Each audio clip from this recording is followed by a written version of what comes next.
Don't you just love it when you're walking around and then you randomly start feeling your skin a little bit crusty around your wrist or your arm? You figure it's just something that you picked up while you were working out, or maybe you were just, knee deep in some french fries and ketchup and you figure that's what it was. And then like a couple of hours later, you actually take a look and you realize it's dried up boogers, like just straight up mucus. One of your kids happened to swipe it on you while you weren't looking. That's just the life of being a parrot, okay? Sometimes you will have some dried up boogers just all over you, sometimes on your shirt. It's just what it is. All I'm saying is that when I'm super old and I can't wipe my own ass, they better be there for me, okay? Anyways, all jokes aside, let's get straight into today's video because I actually wanted to talk a little bit more about the WonderCon panel that McFarlane had, and it's pretty deep. It's pretty extensive. I'm going to try to cover as many things as I possibly can. Again, as I did in the previous video, all credit goes to Toy Shiz. I took all the images and the screenshots off of his video. He had a little live stream. He was at the actual convention. My hat's off to him for, posting all of this information. They went through some older figures, some stuff that's in pre-order, and then some images or some figures that we hadn't actually seen thus far. And I will say I try to kind of listen to the audio for the most part for this particular video, but there were segments that I couldn't really quite make out what was going on. But I'm just going off of the images. I just wanted to go through some of the figures that got announced because some of these are absolute bangers. I will say, I continue to say it, but he is just like churning these figures out. He's not holding back, and I truly appreciate that from McFarlane. As I said, we know that he's losing the DC license within the next year or so, and he could have easily just given us a bunch of repaints, just reuse a bunch of body molds, and continue giving us like every single wave 3-4 different Supermans and Batmans. But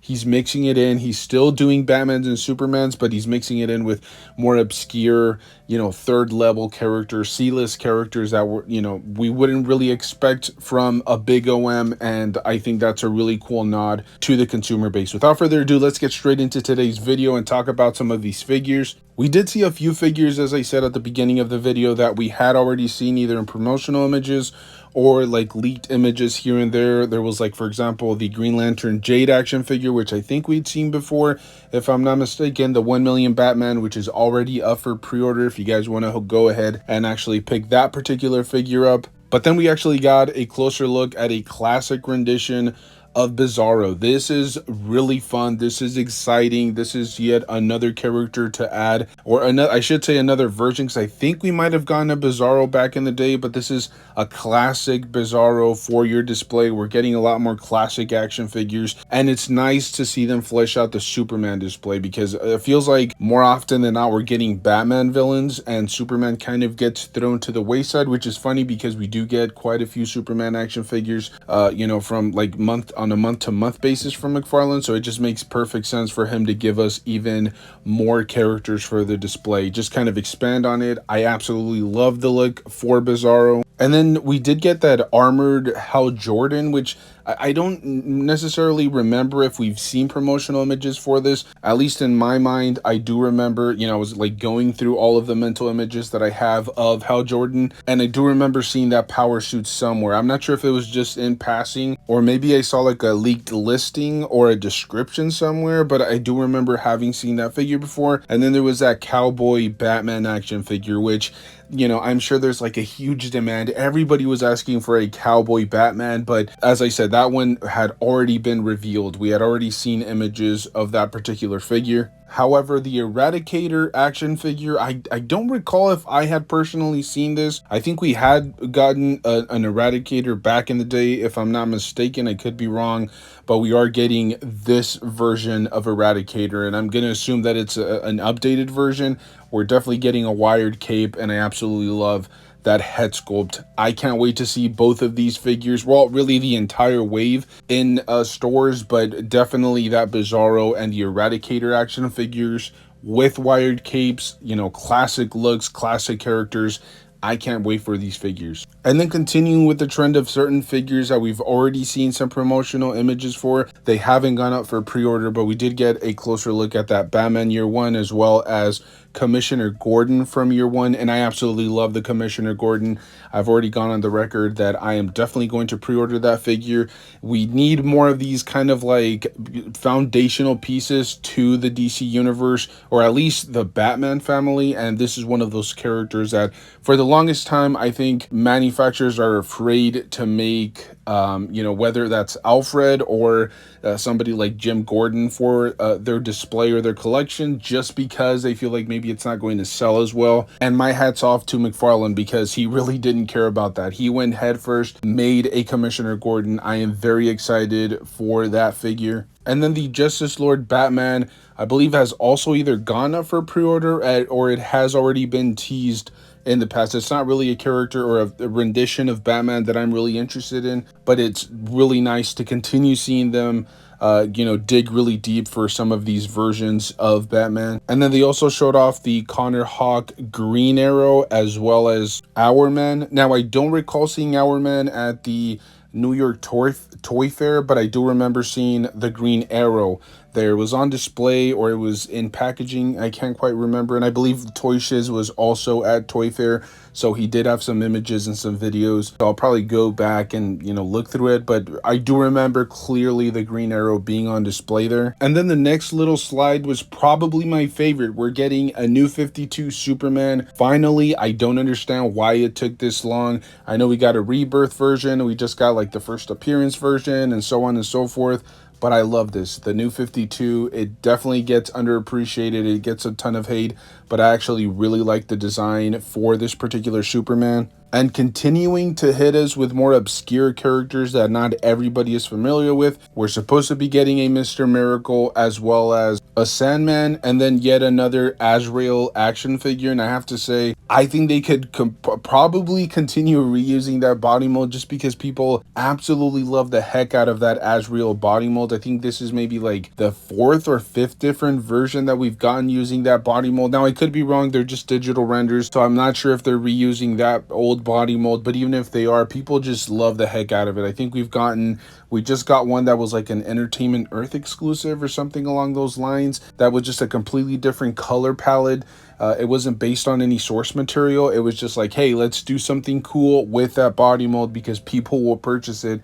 And this is yet another example of that. And then they're continuing with that Return of Superman theme, and we're getting a Cyborg Superman. Now, again, just a digital render. Let's not get too excited. Let's not get hasty. But this, I'm hoping that they're somehow able to throw a little bit more budget into this figure, take some accessories from other figures, and pour all the budget into the Cyborg Superman, because I really want the Cyborg side of Superman to have like a ton of detail. I want there to be a little bit more paint. This kind of feels like something where they're just going to make gray plastic, and that's essentially going to be the Cyborg part of Superman. That'll be a little bit frustrating, but again, just continuing with the bangers, continuing with heavy hitters. McFarlane at this point cannot be stopped. They also showed off Hawkgirl, which was also at New York Toy Fair, and people are kind of going crazy about it. McFarlane did go on a little bit of a rant talking about how they couldn't always do obscure characters.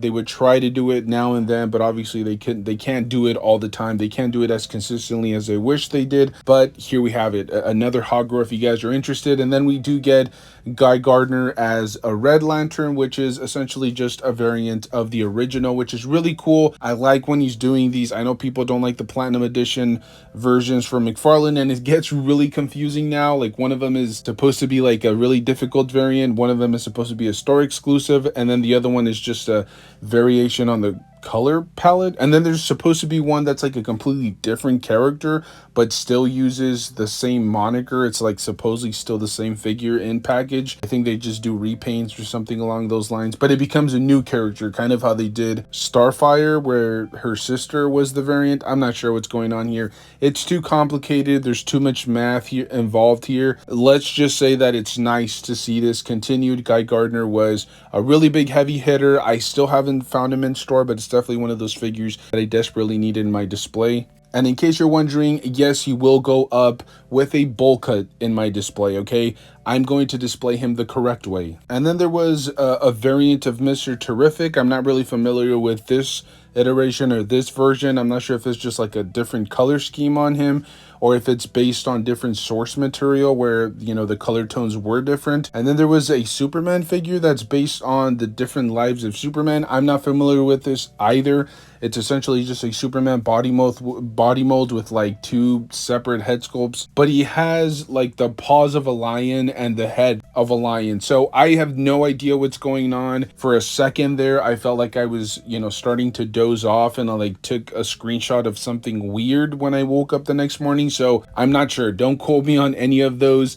That particular character I'm not really too familiar with, but it's yet another one of these deep cuts. I mean, I don't think that there are that many people that are very familiar with this character and its source material, but McFarlane continues to dig really deep to give the consumers exactly what it is that they want. And then the next little panel was mind-blowing, because it was a bunch of characters that honestly, at least a couple of these I had to Google and just like try to either refresh my memory or discover a new DC character that I had never heard of, or I have heard of in passing, but I needed to kind of like reboot my memory bank. We're getting Dark Stars as well as Dark Archer. We're getting another Beast Boy action figure, which I know we got, I want to say like a couple of years ago. I'm going to assume that this is a new head sculpt. They're still going to reuse that older body mold, but you're getting a slightly more classic iteration if I'm not mistaken. We're getting Kite Man, which is another one of those figures that I did have to Google up. Kite Man, that's a real DC character that I didn't even know existed. Yes, the dude has a kite on his back. Yes, I think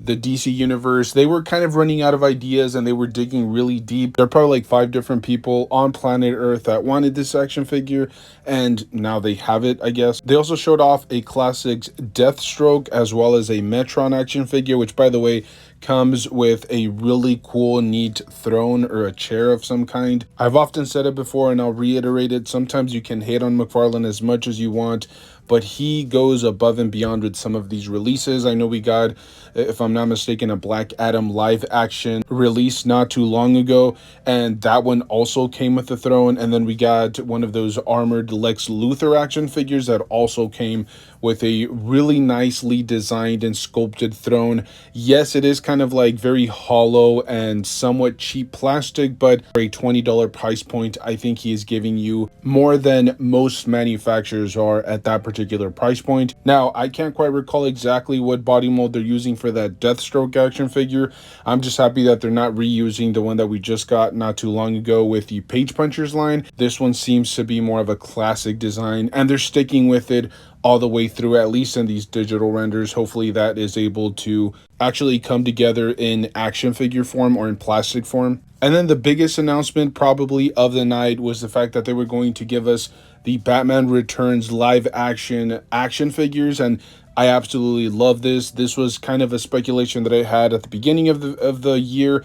I believe it was around January or maybe towards December, but I know I made a speculation video and it was all about Michael Keaton's universe and how I wanted to see more Tim Burton action figures, and we're finally getting that. We're going to get the Commando Penguins. We're getting Danny DeVito's Penguin. We're getting another Batman action figure with, you know, Michael Keaton's likeness. We're getting Michelle Pfeiffer and then Christopher Walken as Max. And I have to say, I think people are starting to get a little bit burnt out on Michael Keaton Batmans, because I'm not keeping track of how many we've had up to this point, but I think this is maybe like the 4th or 5th version.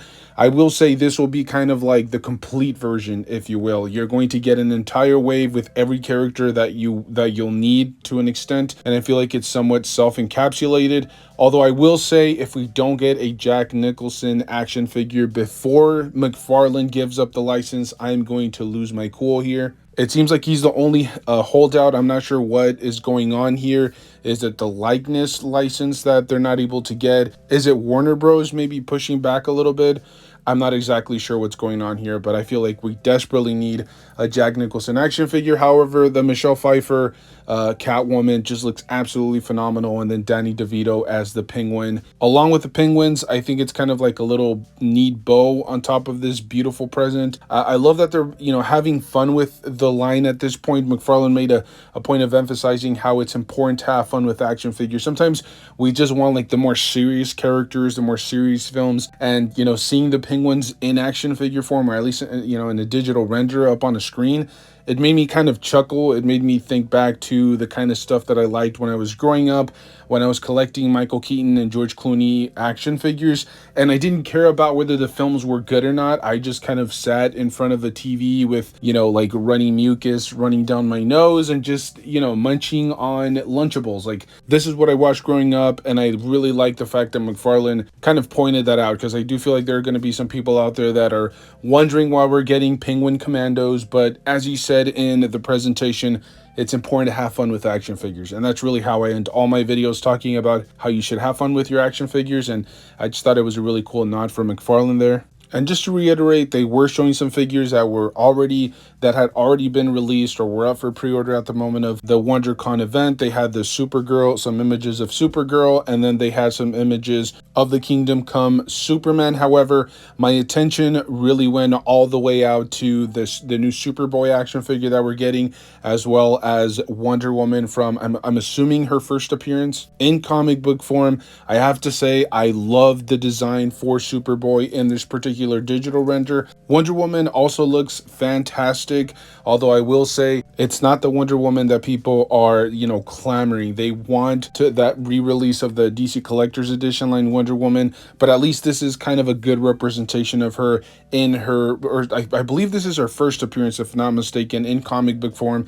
We've already gotten like some of the first appearances of, Joker, Superman, Batman, and so it's only fitting, even though we do want the Collector's Edition line Superwoman, or Wonder Woman, sorry, it makes perfect sense that they're giving us a first appearance Wonder Woman. Aesthetically speaking, it's going to fit into multiple different displays for sure.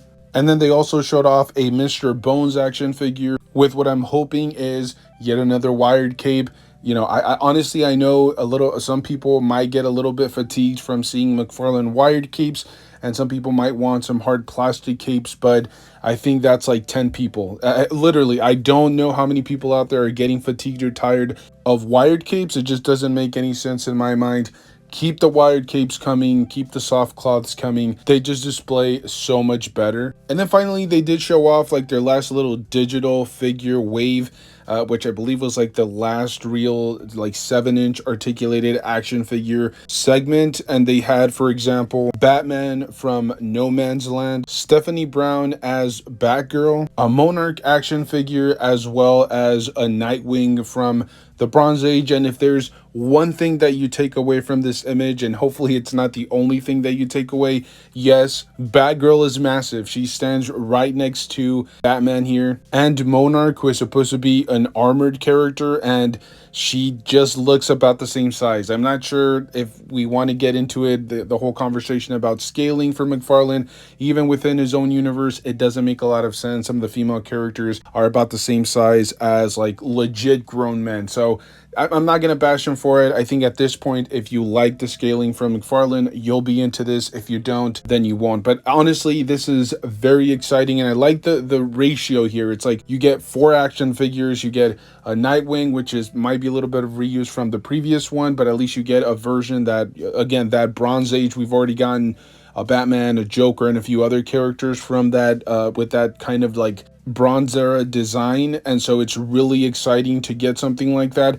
And then you obviously have Monarch, who, is a character that some people have been speculating on for quite some time. And then Batgirl as well as Batman, who, as I said, it's like 25% Batman at this point. For every wave, you're including one Batman action figure. But it is what it is. I mean, at this point, Batman is the face of the DC universe. People just absolutely love themselves some Batman action figures. And I think this is, like I said, it's not a perfect representation of the DC universe, because you're always getting Batman action figures, but I like it because it's always like a variation of Batman. It's not like the same exact character or it's the same storyline, but he's wearing slightly different suits or anything like that. Some of these are based on completely different universes, completely different films, and I really appreciate that from Todd McFarlane. And like, I personally don't really collect the superpowers line, but it's a really cool line. Some of my kids actually have a couple of the superpowers as well as some of the vehicles. They thoroughly enjoy those things.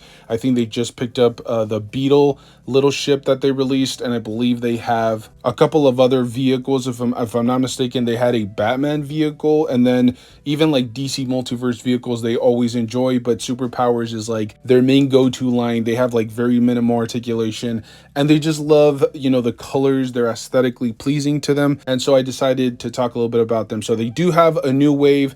They're supposed to include an Animal Man, Nightwing, Deadman, as well as Cyborg. I love this line. I see them consistently at like Walmart, for example. They're always going on clearance for like $4 to $5. I've even bought some for as low as like $3. I think the Darkseid action figure that my kids bought from Walmart was like $3.50 around there.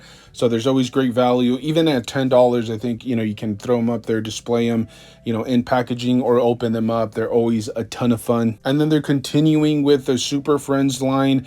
They have a Batman, a Riddler, a Sinestro, a Lex Luthor, and a Green Lantern. And for those of you guys that are wondering what the difference is between like the superpowers and the Super Friends, well, it's essentially about scaling. I think the Super Friends are a little bit closer to like the 1/12 scale with very minimal articulation. I want to say there's maybe like 5 to 6 different points of articulation. I think the articulation is somewhat similar to the superpowers, except the superpowers are closer to about like 4 to 4.5 inches. So, and they're essentially the same scale. They're not really worried about scaling. The female characters and the male characters are all about the same size, and they use the same body pretty consistently. They're not even trying to be too accurate to the source material. For the most part, these lines are all about the nostalgia. And I have to say, some of the vehicles that I've picked up from them, from the Super Friends line, or not the Super Friends, but the one that came before, the 1966 line, which is, you know, I think it's exactly the same scale and the exact same articulation scheme. Those action figures were great. I actually just picked up a dial set from Ross for about like $8.